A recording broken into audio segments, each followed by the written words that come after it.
suratu tawba madaniyatun. Ngol suratol ɗo andanɗa hoorema bismillahir rahmanir rahim jantaka e maggol few. Kangol tu woni suratu ngol bismillahir rahmanir rahim wattaka. No ari ko yata konguɗi joyi ɗi ɓe addani en ka tafsir ahmadu hasiyatu sawi. Konguɗi joyi ko ɓe addi ko on ɗum haadi bismillahir rahmanir rahim waɗe e maggol. No ton ko ƴetta e Usman bun Affan kanko wi ko haadi bismillahir rahmanir rahim winde ko sabu nelaɗo Allah sallallahu alaihi wasallam hino sikkude hari tawbati ko jeyangol e anfal bi mana arɓe sikkude anfali suurali sabu ɓay suurode anfal no yewti fi jihadi no yewti fi jihadi tawba kadi no yewti fi jihadi ɓe sikkude ko ngola woni kontinde ko ɗum waɗi si bismillah on ka waɗede woɓɓe wi laana ɗum ko sabu ko tawi kon suratu tawba ko yewtugol fi lette fi firtugol ahadi hakkude julɓe ɓen e heeferaɓe ɓen joni noon bismillahir rahmanir rahim ɗum ko yurmede ɗum ko neema ɓay noon kangol ila kangol fuɗɗe ha kangol hatti ko wirtugol naafiqiɓe ɓen e hoynugol ɓe tawi bismillahir rahmanir rahim duwakarde ɗon bismillahir rahmanir rahim ko ɓuttu e yurmede kangolle ko ngol lette wo ko ɗum haadi bismillahir rahmanir rahim waɗe woɓɓe wi ko haadi bismillahir rahmanir rahim waɗe arabu ɓe hino dikkinori awa si ɓe firtude ahadi wondi hakkude maɓɓe e goɗɗo si ɓe windude lettere ɓe wattata bismillahir rahmanir rahim ko ɗum haadi bismillahir rahmanir rahim waɗe ala kulli hal bismillahir rahmanir rahim waɗaka joni noon mono janggude ngol jomiraɓe gande ɓen woɓɓe no fecca ɗon kadi pecce tati woɓɓe no harmini furay janggugol bismillahir rahmanir rahim e maggol ila fuɗɗi haalanni ma dama windaka woɓɓe wi harma kono hino aña woɓɓe hino añi woɓɓe ni yajuusu hino dago no jeeyayi ɓe yajuusu hino dago imam malik radiallahu anhu suratu tawba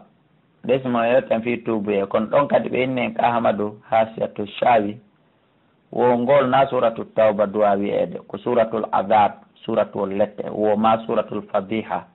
suratul wirtere bo sabu ay heferaɓe ɓen naafiqiɓe wirta e maggol letta e maggol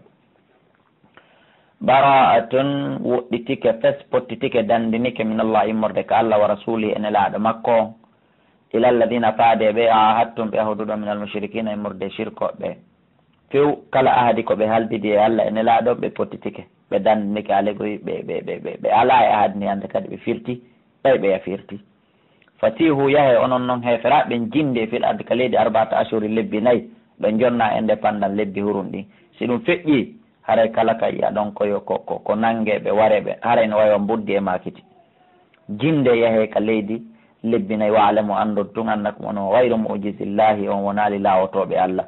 wa anna Allah andon Allah mukhzil kafirina o hoyna e heferaɓe wa adanun eyno ɗo duminande disande ilan bimana information min Allah imorde kala wa rasul en elaɗo makko ila nas fadimi ɓe hedditiɓen foof yawmal hajjel akbar ñande hajju janungu kon ñande hajju janungu ko ñande nelaɗo sallallahu alaihi wasallam hajjuno ko hajjatul wada woni ko fanda hajju janu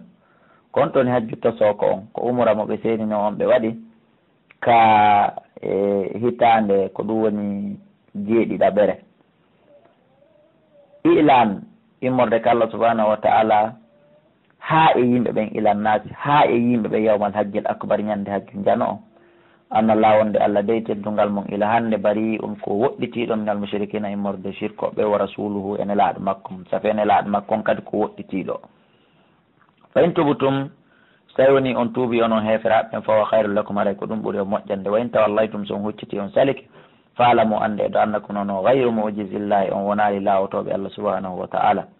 wa bashiri alladina humpoto ɓen kafaru heferaɓe ɓe adabi nodan ɓe lette alimin musuɗe illa alladina sona ɓen ahadtum ɓe ahduɗon e muɗum minal mushrikini morde shirkoɓe tumma lam yanqusukum refti ɓe ɗuyta naali on shay'an hayi e hunde ko halduɗo ɗon e maɓɓe kon e kadi walam yuzahiru ɓe wallali aleykum e dow moɗon ahadan hay e goto ɓe timmini ahadi ndin tis ɓeɗo fa timmuhum timminaneɓe ɓeɗo Allah subhanahu wa ta'ala on autorise fa atimmu ilayhim timminaneɓe ahadam ahadi maɓɓe ko halduɗo ɗon kon ila muddatihim ha dumunne maɓɓe on timma inna allaha no Allah subhanahu wa ta'ala yuhibbul muttaqin himo yiɗi huloɓe Allah ɓen ko fanda ɓeeɗo ahadiji ɓeeɗin fof muɗum bonnama si wona ɓeeɗo e ahadi maɓɓe ɗin timmine saabu ko tawi kon kamɓe ɓe firtali ahadi koɓe haldidi kon e nelaɗo ko gorol gono toon wiɗen ko fanda ɗon banu kinana ko ɓen ɗo woni ko fanda ɗon ɓen ɗo yo ahadi maɓɓe ndi respecté yo ahadi maɓɓe ndi timmine ɓe tawno kamɓe ɓe firtali ahadi koɓe haldidi e nelaɗo kon hedditiɓe fof kala tawɗo ahadi muɗum ndin timma lebbi 4 wattama lebbi 4 kala tawɗo ahadi mum ndin kadi no feƴƴuno lebbi 4 toujours wattama lebbi 4 ɗin lebbi 4 ko honɗo kadi fuɗɗata kontede ko ila ñande julde donki ñande yawmu nahar ko ila nden ñande ha ka timmi lebbi 4 wo haray haldi ahadi hunde ala hakkude nelaɗo e maɓɓe si wona ɓeɗo banu kinana ɓeɗo Allah subhanahu wa ta'ala daali o yamiri ɓe timminane kontore maɓɓe nden nde tawnoɓe firtali ahadi ndi fa idan salaka al ashhurul hurum si lebbi Allah hurumuji ɗin feƴƴi haray kamɓe heferaɓen faqtulul mushrikina haɓe heferaɓen haɓe shirkoɓe ɓen haydu wajadtumuhum kala ka tawɗon ɓe wa khuduhum nange ɓe wahsuruhum moɓon ɓe waqudu lahum joɗano ɗon ɓe kulla marsadin e kala lawol e kala kare furu e kala kare wete attaqueɓe onon julɓe ɓen oton jooɗo ukko juuɗe mon ɗen ka reedu fa in taabu si ɓe tuubi wa qamu solata ɓe ñiiɓe julde nden ɗum woni si ɓe tuubi ɓe silmi ɓe ñinni julde wa ataw zakata ɓe itti zakka jawle maɓɓe ɗen haray fa hallu sabilon perte laayi maɓɓe ɗin haray accitteɓe libereɓe inna allaha no allah gafurun ko yaafotoɗo rahimun ko yurmeteɗo wa in ahadun si tawi noon goɗɗo minal mushrikina immorde sirkoɓe istajaraka o ari o kawtinike ma fiya dandumo o dogi o ari kama o fattike ma an muhammadu ma an kala julɗo fa ajiru haray kawtimo safe jaɓu kawtal yagal makko ngal timminanamo hoolare makko nden hatta yasma ha o jento o nana kalamallahi daalol allah ngol bi mana accumo ɗon ha jannamo qur'an o waɗanamo bayanaji ɗin o nana tuma abalik o refte timminanamo manahu hoolare makko nden dalika ko waɗi bennam saabu kamɓe gawm koɓe yimɓe la alamuna ɓe anda ko ɗo karamo koɓe jannoɓe namunamu goy ɓe tippa yo aya inni wo hay kefeero Allah hino yamirine laaɗo so kefeero ari ka makko yo heɗinimmo namu on yo heɗinmo qur'anare nde mana yo jentimo qur'an ɓe ƴetta ɗo dalil o fi jannugol namu kayfa yakunu ko honno laatoranta lil mushrikin de saa ko honno laatoranta heferaɓe shirkoɓe ahadi indallahi ka Allah wa inda rasuli eno ko kanelaɗo makko on ala illa alladina sowna ɓen ahadtum ɓe hawdu ɗon indal masjidil haram nokkas julirde Allah teddude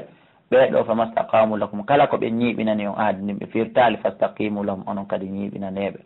inna allaha andonno Allah yuhibbul muttaqina mo yiɗi huloɓe Allah ɓen yo Allah waɗen huloɓe mo kayfa ko honno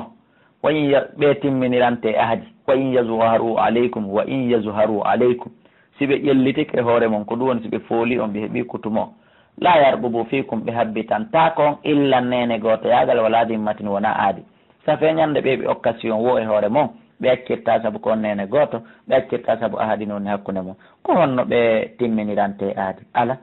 yurdunakum hiɓe weltina on hiɓe convainca on hiɓe woola ko welata on ɓe foyan ka kundule maɓɓe wata abayi no sali gulubum ɓerɗe maɓɓe ɗen ko ɓe woni wolude kon wa aktarum ko ɓuuri hewde maɓɓe fasikuna ko ɓe yaltuɓe e ɗoftare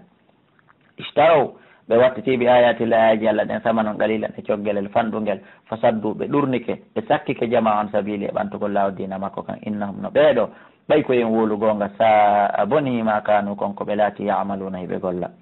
ɓe ko andirta ahadi alano wonira hakkude julɓe ɓen e maɓɓe kamɓe layar ko ɓuuna ɓe habbitanta ko fi muminin e nder gomɗinɗo si ɓeeɓi occasion makko ɓe akkirtamo ɓe habborantamo illan saabu nene goto yagal kone hakkude maɓɓe wala dimmatin wona saabu ahadi kone hakkude maɓɓe ɓe yanay tun e hoore makko wawlayka ɓeɗo humum wota duna ko ɓe woni jaggutuɓe ɓen fa in tabu si ɓe tuubi noon saabu waɗugol kalimatu shahada naata ka dina wa agamu solata ɓe ñiiɓi e julde wataw zakata ɓe itti zakka jawle maɓɓe ɗen haya gasi fa ihwanukum fi din hay ko ɓe nene goto e mo musidɓe mon ka dina fa nufassilul ayati meɗen fensita ayaji ɗe li kawmi noonande yimɓe yalamuna ɓe no anda wa in nakathu si tawi noon ɓe tawi ke pas ɓe firti ay manam wondoje maɓɓe ɗen min baadi ahadihim ɓaawo ɓe ahodama wa ta'anu fi dinikum ɓe yuwi dina mon kan ɗum ɓe sabotika ɓe atakika haray ɗon nde joni fa qatilu ha ɓe a immatal kufri hoore ɓe kefiru ngu leader ɓe ɓen ka keferanta ko haray yahe fuɗɗoron ɓen ɗon haɓɓude ɓen ɗon innam sabu no kamɓe heferaɓe ɓen e junngo julɗo ma ha e hakkude maɓɓe kamɓe heferɓe ɓen la aymana lahum hoolare alanaɓe ɓuttu alanaɓe wondore alanaɓe ahadi alanaɓe kamɓe saholi keɓe ɓe jam foto laallam no kas kamɓe yanta huna ɓe haɗitoto ala to qatiluna allah no lando julɓe hula reeduɓe jasuɓe hulɓe mayde ɓe o daali ene on haɓata gawman yimɓe nattatu aymanan fertuɓe ahadiji muɗum hakkude mon e allah mimmotako haɓon ɓe wa hammuɓe eɓɓiɓe himmiriɓe ikraji rasul yaltingol nelaɗo raɗomo madina fo wahum ko kamɓe kadi mbaɗa ukum adi on fuɗɗanade guere on awwala maratin ka arande lawol sakkona ko onon ɗaɓɓiti a takshawnahum e on huulay ɓe awa hana fallahu ko allah haqqo ɓuri hande an takshawde huulo tommo in kuntum so laatike mu'minina ko gomɗinɓe yo allah waɗi en gomɗinɓe awa ɓay ko en gomɗinɓe allah daali qatilum haɓeɓe kamɓe heferaɓe yo adibuhumullah allah lettaɓe ɓe edi kum ka juuɗe mum tigui tigui bi mana o folinayi on e hoore maɓɓe waronɓe wa yukhzihim o hoynaɓe kadi wa yansurukum o walla on alayhim ko ɗum woni e hoore maɓɓe kono noon charti on ko so tawi woni on immike on dartike wa yashfi sudura qawmin o sellina ɓerɗe yimɓe muminina gomɗinɓe ɓen bere ñawnafi yakone mum o sellina de wa yudibu o naɓa o itta gaysu qulubihim tikkire kon kon e ɓerɗe maɓɓe ɗen wa yatubu llahu allah ene jaɓana tubu wi allah ma yasha e dow mo yiɗi jaɓande wallahu kanko allah wallahu kanko allah alimun ko anduɗo hakimun ko ñeñuɗo e ñawre makko nde allah daali am hasibatum ka on sikko an tutrakunde accitirte ɗon ninama ni onon ɓe julɓe on jarri bortaki hay e hunde wata wonde walamma ya'lamillahu hara allah andali alladina ɓe jahadu tinniɓe moƴƴa tinnode jawle mum e wonkiji mum min kum e moɗon walam yettahidu tawa ɓe jogitaki ɓe jogitotako pes si leydi e kam mo hiɓɓodiri ko wuli wo ko weeli wo ɓe jogitotako min dunillahi ko hewta allah wala rasuli wona ko hewta nelaɗo on walal mu'minina wona ko hewta gomɗinɓe ɓen walija tan guiɗo jatiguijo ko ɓe allah jarri bo o anda ɗum kombo tawata jogitotako si wona ɓeeɗo tato guiɗo e kombo kadi tawata kala mo haaju hum mum aduna yanke mum sottata e junngo mum o jogitotomo guiɗo walla allah habirun ko humpitita bima tamaluna kon ɗo gollude kon ha si ɗum feƴƴi musidɓe ma kana hanana lil mushrikina wonande shirkoɓe an ya'murunde ɓe wurnidata masajid allah juulirde allah nden wata ɓe fittu juulirde wata ɓe hokku sako sima wata ɓe addu micro wata ɓe addu gattum fus jaɓanomɓe hanande ɓe wurnitata juulirde allah nden few shahidina ɓe seediti ala anfusihim e dow wonkiji maɓɓe ɗin kamɓe tigui eɓe seediti bil kufri keferan kaku ngu ulayka ɓen ɗon habitatu boni amalu ngol leli maɓɓe ɗin ka aduna toon wa finnare ka nder yiite kadi hum kamɓe khalidunan ko ɓe luttinte ko ombono wurnitata juulirde allah ɗen innama ya'muru ande ko wurnitata masajid allah e juulirde allah ɗen man amana billahi o kala on gomɗinɗo allah o mari o mara wal yawmil akhir e ñalande sakkitinde wa qama solata o ñiiɓi e julde nden wata zakata o itti zakka jawle makko ɗen tawi kadi walam yakhsha o hulata personne illallah sowona allah ko hani faborde en saku siman jaɓen ko hani en faborde en million jaɓen ko hani wi'ude mi ƴettani en karo o ma mi ƴettani on janɗe ɗe jaɓen amma kefere o amma shirko o ko najisun ko soɓuɗo kala jawdi ko addi wota e memo musidɓe julɓe on yey ɗon dina kan no mara valeur tawi woni goɗɗo ɗaɓɓi jawdi o addindi o finance fi juulirde nden tawi woni ɗum ɗon jaɓaka pelleta tawi woni ko julɗo ko fanɗi o ko fanɗi haray o décourage o tawi ndin ɗon jawdi o acca e ɗaɓɓirgol ɗum ɗon noon allah daali fatallahu no tan fasahi no tanƴina ulayka ɓeeɗo an yakunude ɓe laatoto min almuhtadin jeyaɓe fewɓe a jaltum e on waɗa sigayat alhajji yarnoɓe hajjiyankoɓe ɓe makka ɓe jaɓali ferude ɓe tawoya nelaɗo e madina on waɗa ɓeeɗo wa imaratal masjidil harami e wurnita ɓe juulirde allah teddude nden bimana oɗo jooɗi makka hino yarnude hajjiyanko hino wurnutude toon juulirade allah teddude nden ko ɗo comparo ton kaman amana wa on gomɗinɗo billahi allah ha gayni wal yawmil akhiri gomɗini ñalande sakkitinde wa jahada o tinni fi sabilillah fi allah ko onon ko ɓe comparo ton ɓe na compareteɓe la yastawuna indallah ɓe fotataka allah egguɗo on jokkine laaɗo ko on ɓuuri wallahu no allah la yaadi o fewnata alqawmal zalimina yimɓe toñoɓɓen alladina ɓen amanu gomɗinɓe o hajaru ɓe feri wa jahadu ɓe tinni moƴƴa fi sabilillahi fi ɓantugo lawdin allah kan ɓe tinnori ɓe mo walim jawle maɓɓe ɗe anfusihim e wonkiji maɓɓe ɗin azamu daraja tan ko ɓeeɗo ɓuuri mawnude daraja indallahi ka allah wa ulaika humul faizun ko ɓeeɗo woni malaɓɓe yubashiruhum rabbuhum joni maɓɓe weltiniroyay ɓe humpitoyay ɓe awalegoy rabbuhum joni maɓɓe ɓe rahmatin saabu yurmede min immorde ka makko waɗi duwanin e yarluye on yarluye ko fanda ɗon ko yiwgol allah ka aljannaji yo allah waɗen jeeyaɓe maɓɓe yo allah waɗen jeeyaɓe yiyoɓe allah wa jannatin aljannaji lahum nawdanmi fiha nder toon naimum nema mo kayimum ñiɓuka khalidina e ɓe ko ɓe luttoɓe fiya ka nder aljanna ton abadan pooma inna allah anden allah indahu ka makko woni ajurun joddi azimun mawnundi ya ayyuha alladina amanu kono yo gomɗinɓe la tattahidu wata o jogui to aba'akum babiraɓe momɓe wa ihwanakum enene goto momɓe en awliya weddiɓe few few few inistahabul kufra so tawi woni kamɓe ɓe suuɓi ke keferan ka ko mumɓe inni kono ɗon ɓurani ɓe wota hunde wondu on alal iman e dow gomɗi nanngal o man yiyata walla mo kala welduduɗo e maɓɓe ɗo min komi moɗon onon julɓe ɓen fawlay kara ɓen julɓe ɗon mo zalimuna ko ɓe woni toñuɓe hoore mum ɓe wurina Allah ɓe toñi na goɗɗo ɓe toñi oluyu in kana silatike aba'ukum ko babiraɓe momɓe wa abina'ukum e ɓiɓɓe momɓe wa ihwanukum e nene gotoɓe moɗon ɓe wa azwajukum e ɓeygoli monɗi wa ashiratukum e gorol mongol wa amwalun e jawle ɗe taraftumuha ɗe faggitiɗon ɗum woni ɗe ɗaɓɓuɗon wa tijaratun e julankako bimana commerce takshawna ngu huluɗon ka sada ha bonugol mum perdugol mum hakke ko ɗuuɗi mari valeur si tawi ko ɗi piiji kontaɗi ɗo wa masakinu e hoɗanɗe tardawna ha ɗe wela ɗon ɗe yiɗuɗon ka aduna village e kuɓeje e état ji si tawi ko ɗi piiji kontaɗi ɗo musidɓe julɓe ahabba ilaykum ɓuura yiɗede kamon ko ɗum ɗo ɓurani o min allahi di allah wa rasul en elaɗo makko wa jihadin e haɓugol jihadi fi sabili fi ɓantugol lawa makko ngol ene haray onon ɗo fatarabbasu habbite lette ɗen hatta yati allahu ha allah daɓi amri yamirore makko nde wallahu no allah la yahdi o fewnata alqawmal fasikina yimɓe fasiki ɓe yaltoɓe ɓen e ɗoftare lagad nasarakum allahu wallahi gomɗi allah walli on nokkeli boyi fi mawatin e nokkeli kasiratin ɗuɗuɗi o yawma hunaynin ñande hunayni men nden ñande wallu on guire on hunayn ko ismu makanin bayna al makkata wa taifa hunayn ko inde nokkure wonde hakkude makka e taif ɓaawo fatuhu makka waɗi no woduno tonggori ɗiɗi fof silmu no naati dina si wona ɗin ɗiɗi ɗinni kanji e nele ɗi silmataɗi natata wurugol kadi ɓaawo nde ñande welanaɓe labaka hayɓe wural ɓe ɗo mooɓi sensibilise bere tawɓe silmali ɓen ɗinni kamɓe ɓe aka kayne laaɗo ɓe mooɓi jawle maɓɓe e ɓeygureji maɓɓe fof muɗum allah subahana taala okki julɓe ɓen polgal e saabu ista juutuɗo seeɗa en noddo e ka numéro ji wawen humpodirde awa allah subahana taala walli julɓe ɓen ko ɗum allah daali o walli on nokkeli buy kono walli on no idi ajabatukum tumande hawnuno on kafaratukum ɗuɗugol mongol sikku ɗon ko ɗum dandata ko ɗum folinta falam tuhuni joni noon nafaali ɗum ciyankume moɗon e chey an hay e hunde ko tawno kon hiɗon ɗuuɗi o dawɗat ɓitta aleykum e dow moɗon al ardu leydi ndin mbima rahabat hoore ko ndi yaaji kum pow leydi faɗani o wani o wa yoweru wa suudu yoweru ndu teppere jeeɗiɗi summa wallaytum refti huccutoɗo modiɓirina ko on doguɓe yahuɓe kon wawaɓe foolaɓe summa ansalallahu refti allah jeppini sakinatahu deƴere makko nden ala rasul e dow nelaɗo makko on julɓe ɓen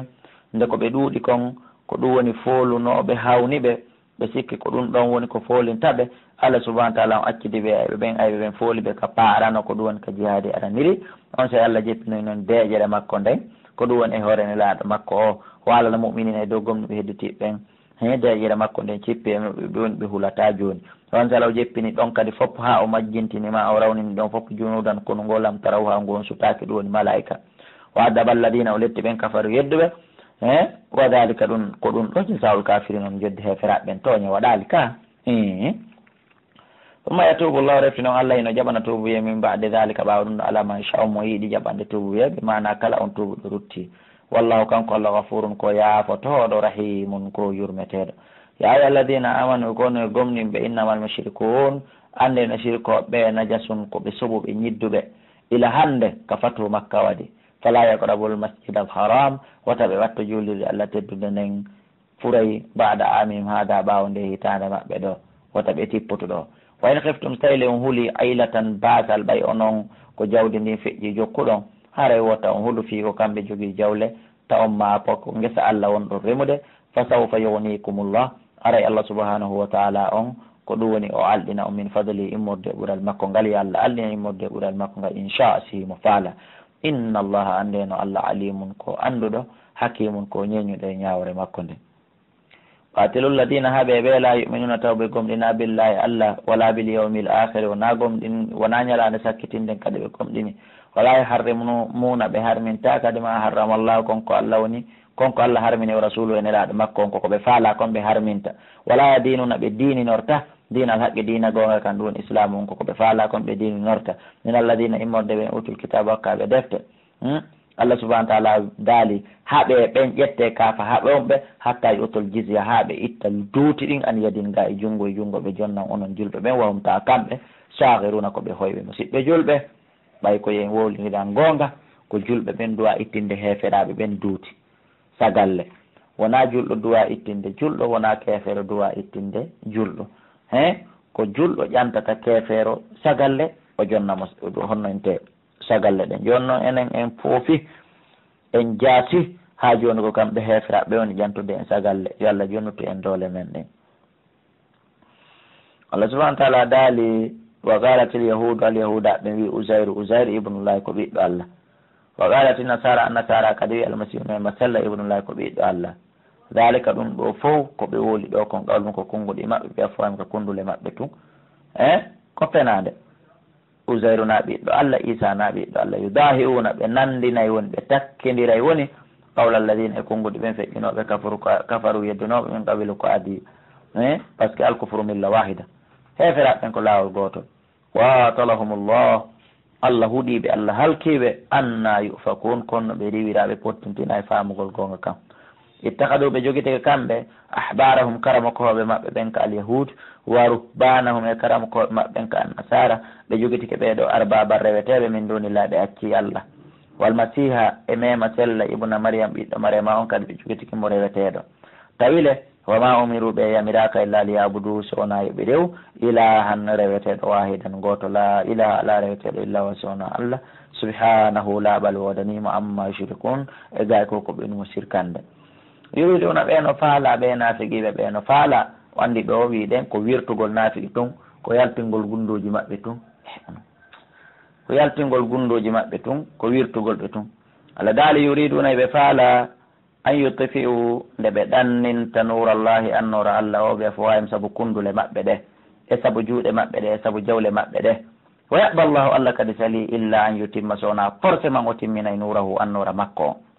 an julɗo ko ya wakkilo tawa jawle maɗen e juuɗe maɗen e diina e hunduko ma kon hino tawa e ko diina Allah kawni timmirde saabu ɗum tawa diina makko kan timmay ɗum tawa ka o ƴetti garante engagement diina makko kan timmay e to noon hara ɗum no tawa walaw karihal kafiruna haysi heferaɓen salike wona diiseteɓe wona landeteɓe walladi kanko Allah ni o arsala rasulahu nelɗo nelaɗo makko o nelirimo bil huda saabu peewal wa dinil haqqi e diina gonga liyuzuhirahu fiyo feññin kaɗo diina ala din e hoore diinaji hedditi ɗin kulliɗi fop fiyo islamu kuwafo diinaji hedditiɗi ɗin fop fiyo suddu diinaji hedditiɗi ɗin fop